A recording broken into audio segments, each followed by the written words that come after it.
வணக்கம் நண்பர்களே.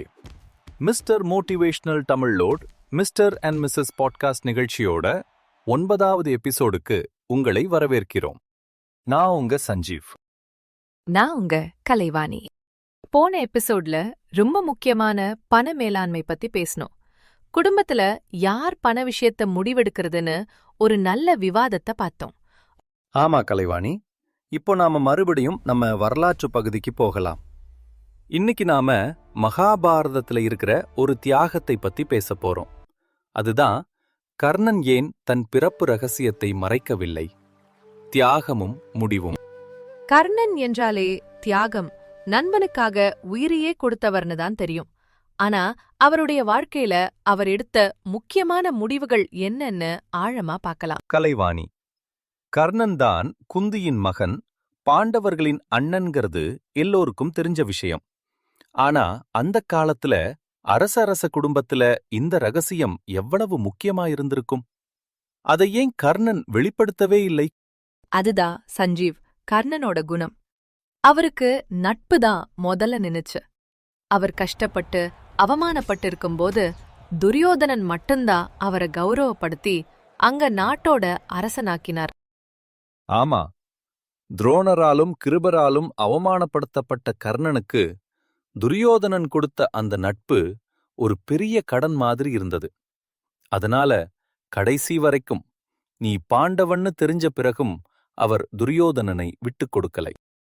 ஒரு கட்டத்துல கிருஷ்ணர், குந்தி தேவின்னு எல்லோருமே கர்ணன் கிட்ட வந்து நீ பாண்டவன், எங்க பக்கம் வான்னு கூப்பிட்டாங்க. அப்படி அவர் போயிருந்தா அவர் பெரிய ராஜாவா ஆகியிருக்கலாம், சண்டையும் நடந்திருக்காது. ஆனா அவர் போகலை. ஏன்னா அவர் சொன்ன வார்த்தை, உதவி செஞ்சவனை கைவிடுறது நான் கத்துக்கிட்ட தர்மம் இல்லை. அதே மாதிரி அவர் குந்திகிட்ட என்ன சொன்னார்?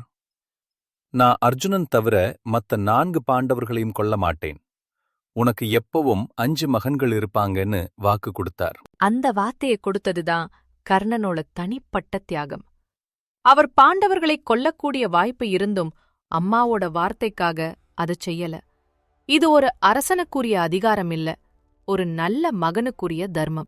கர்ணனோட வாழ்க்கையில நம்ம கத்துக்க வேண்டியது என்னன்னா, நாம் யாரோடு பழகுகிறோம் என்பதுதான் நம்மளோட அடையாளத்தை முடிவு செய்யுது.